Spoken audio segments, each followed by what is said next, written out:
Do you support Donald Trump? Is there such thing as 50-50? Like, here's my question: if you could go back in time, you could either Okay. vote for Donald Trump or Kamala Harris. Would you vote for one of them? Um, yes, I think what hurt Kamala Harris was Who when would you vote for in that she was context? asked in that context, probably Trump, most Okay, likely. and why is 'Cause that? I think that's what hurt her when she was asked like what she would do differently than Biden. She said she didn't really have an answer to that, so I think that's what hurt her. And I think Biden stepped down too late. I think if he should have stepped down a little bit sooner than he did, so it would have given Kamala Harris a Donald. chance Here's my to. question. I'm asking Uh, why you would okay, I'm support sorry. Donald Trump over Kamala Harris, not like why other people would have done so. Okay. I just think some of his policies are good, like the not the immigration, but like the foreign policy stuff that he's doing, and Such as? um, the border people that come over the border and stuff. My my brother-in-law works is a Democrat, and he's a diplomat, a U.S. diplomat, and he's hardcore Democrat. And he also says that he supports Trump's uh, What border policy? the just the immigration with people coming over, and if they're here illegally, then they need to go back and go through the proper um, what's it called, channels to get in here like legally. And he was saying like regard Yeah, so the bottom line is they're the breaking issue the is that law. it takes too long to get into our Yep. country through the legal process, and because it takes too Right. long to go through the legal process, people come into the country undocumented.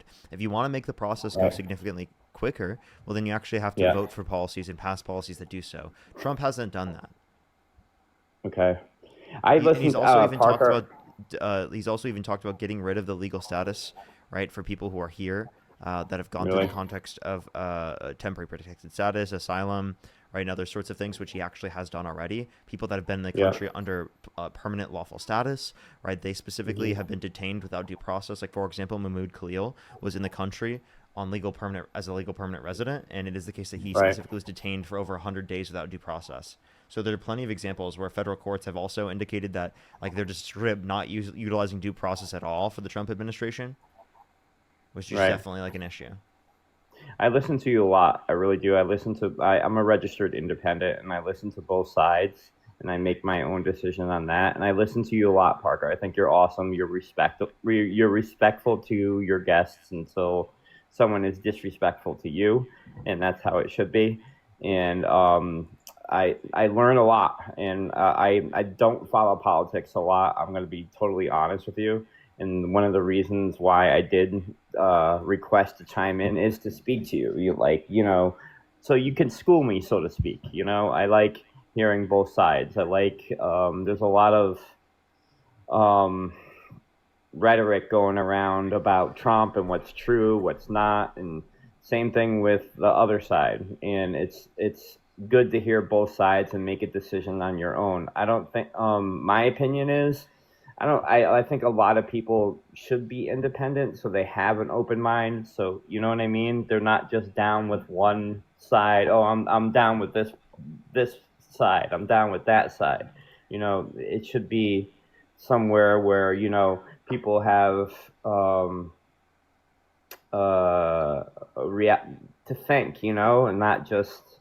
I'm not saying Democrats or Republicans are stupid because they're not, but it's just how can I say? Just because like some people who 100,000% support Trump, just like they don't see anything that he does is wrong, and I think that's wrong.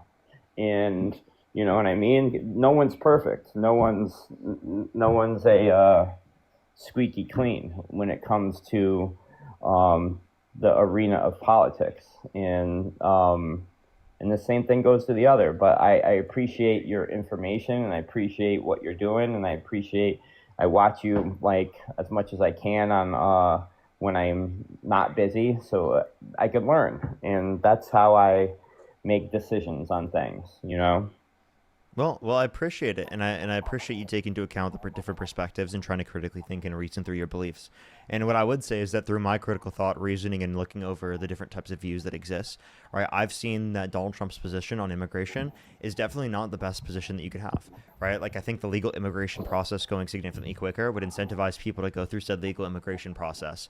I think that the best way to vet as many people as we possibly could is by providing a pathway to citizenships for people who are in the country who are undocumented, who have not committed a violent crime or bad crime. Because think about this in the alternative. You Mhm. try to deport them, they're going to go more into the shadows and not identify themselves to authorities. They're not going to identify themselves, right, in that circumstance. So that really doesn't lead to more people being vetted, right? And if you're Right. going to say that they should leave the country and then try to go back to the legal process, well, I mean, we, there's really no reason to do that. I feel like that's a huge waste of resources, right? To have them be deported in the very first place. If they were able to stay in the country, right, and they're only allowed to stay if they have not committed a violent crime or bad crime, only those that do meet that criteria would decide to go through the said process. Right. And from what my brother-in-law has told me and everything, the vetting process already is very extensive. It takes too long. It takes like multiple years on average, and it takes thousands of dollars as well. And with the, I heard you speaking with somebody before about just like abortion and everything. That's another thing I'm like in the middle of. I don't think. Um, my opinion is I don't think it should be used as birth control. I don't think partial birth sh- partial birth abortion should be allowed. I don't even know if that's It's even not. legal anymore. It's not. Um, Partial birth abortions are not allowed. Also, I just want to let you know, Republicans and yep. Democrats, there is no difference in terms of their abortion policy after viability, because under Roe versus Wade, it would be left up to the states in terms of their determinations after viability anyway. So if Donald Trump's Yeah. position is leaving it up to the states, and the other position is specifically, what's it called, leaving it up to the states after the context of viability, well, then after viability, both of them are just leaving it up to the states. The only difference is federal protections for access to abortion prior to viability. Yeah. And no, I was saying like all that stuff I don't agree upon, but on the end of the day, who are we to tell women what they can and cannot do with their bodies? You know what I Yeah. mean? So I guess like why then do you lean towards Trump? Because Trump is the one that overturned Roe versus Wade by putting people in the Supreme Court with the explicit reason of doing so. Like I said, the only disagreements I have with like the abortion rights is um, but it's illegal now. The partial birth abortion and people like some women, I can't say some, but people I know, like use it as birth control, and it's crazy. I'm But who, dude? I mean, like that would be extremely expensive. Okay, like yeah, abortions are yeah, expensive, right? To be able yeah, to use it like multiple times would be like ridiculous to do so. Also, most abortions are from failed contraceptives, so people are right, utilizing contraceptives, right? They're utilizing yeah. birth control, right? And yet it still is leading to pregnancies that are unwanted. Yeah, and like I said, at the end of the day, though, who are we to tell women Yeah, what who are they you to can and tell like cannot what do they with their can and can't do? bodies? So then, like, why would you support Donald Trump, who actively tried to do so by leaving it up to the states to say who and who cannot?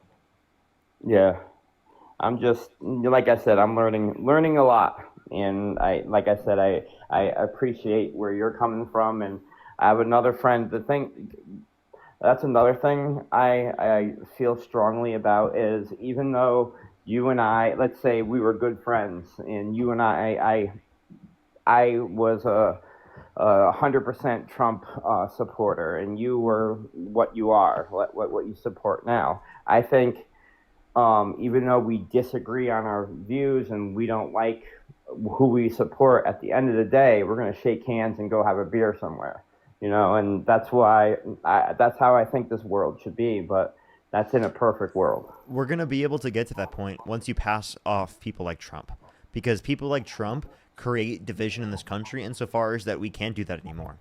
Because from my perspective, I mean, to be totally honest, Trump isn't just some normal Republican. Trump incited a violent insurrection at the Capitol and pardoned violent rioters police officers on January 6th, and he called them patriots. And he still says the 2020 election was rigged with absolutely no evidence, right? He was held civilly liable. He brags about walking to the changing rooms of women while they're changing without their consent, where an 18-year-old came out and said there were 4 girls as young as his changing rooms when Donald Trump would barge in. He said he would date 10 years. He said he had Kamala's daughter. Said yeah to Howard Stern calling his daughter a piece of ass. Said he would be dating his own daughter if it wasn't his daughter, right? I mean, and called his daughter voluptuous, which means curvy and attractive. Said that she's always been voluptuous. I mean, I could point to plenty of circumstances. This isn't the typical level of a Republican, right? And those are just a few examples. I can give plenty of others in terms of how he's anti-science and how he spreads very vast levels of bigotry and hate. We're in a public health crisis, right? Because of the fact that he's put people in the head of the HHS that are specifically going around spreading misinformation, right? Like RFK, right? About random, right? Yep. So, like, I mean, that's actually, like, big issues that affect our nation. And we would be able to, like, have that beer and come together as a country like that if we did not support people like Donald Trump as this culture, like within this culture, because effectively people like Trump pull us away from being able to do that. The best time, I always say this, the best time, one of the best times in this country was 2001 9/12, the day after 9/11.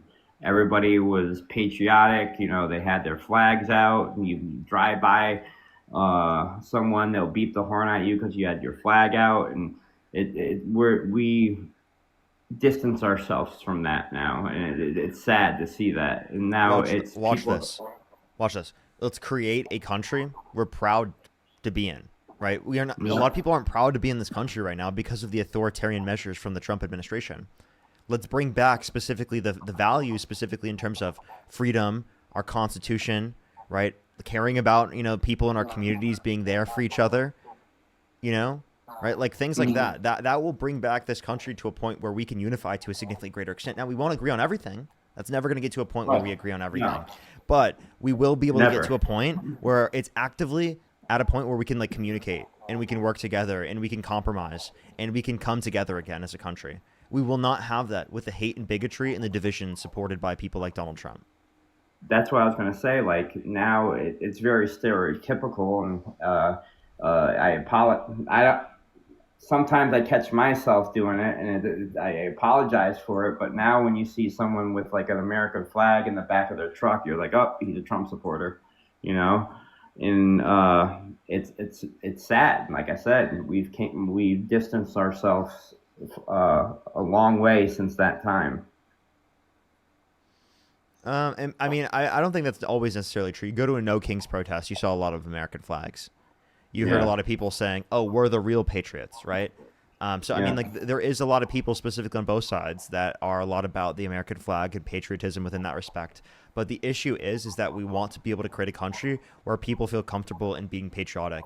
And when our country goes around the entire world and is literally people around the world funding the people around the world, right, trying to be vastly authoritarian within our country and abroad, that doesn't give people that type of hope and image and optimism about this country, right? And if we want to bring back that hope, optimism, and like that view of the United States of America, we have to actually live up to it. And we do not live up to it with people like Donald Trump. And I'm not saying that we live up to it to the complete extent with Democrats in office as of right now. I think that Democrats need to have a lot of work as well. But in order for us to be able to get to that point where we ask that from to that degree, like we have to get well past people like Donald Trump to be able to ask for that. And we're so far away from that right now because of the political back and forth that has been created due to this. Like think about what it was like 10 years ago, what the political discourse was prior to Trump. It was significantly better. The political discourse wasn't even close to this bad. No. Have you ever agreed with any of the views from a Republican? I used to be a Trump supporter when I was in high school. I grew up in a conservative Christian household. Have I ever agreed with policies from Republicans? Absolutely. I always have said if Republicans ran on policies like cutting taxes for the working class rather than specifically massive tax breaks for millionaires and billionaires and trying to deregulate regulations in which are ineffective, like specifically regulations that have negative benefits and acknowledging that there are lots of benefits to some regulations that exist, I think that they would win. Because a lot of people want efficiency. They want smaller government in places where government isn't necessary or needed or helpful or beneficial, right? We want, obviously, to limit it in those contexts. We support freedom, right? We want lower taxes, right? Things like that. Like a lot of people want that. right? And if they ran Yep. on that, like they'd actually have like a platform people would want to be associated with. If they weren't trying to Right. restrict people's rights in terms of access to abortion and they actually upheld freedom, people would be more inclined to go towards them against small government, right? If they weren't so focused on driving hate towards immigrants, right, specifically, and trying to like close the border to the greatest extent without utilizing due process within the context of deportations, they would look better as well because that's all big government. That's limitations on the free market, right? Those are issues from a Republican perspective that you could even bring up. And that type of idea of small government has been completely lost on the Republican side. Yeah, it has. Anyways, I appreciate you, Parker. Have a great night. I appreciate you educating me on the other side, not just one side, where I'm bombarded with a lot at work and other places. And like I said, I watch you often to get educated on that side. So I appreciate it. You have a good night. Keep doing what you're doing, and I'll be listening to you tomorrow. All right. Well, I appreciate you coming up. Appreciate you coming up. Thank you so much.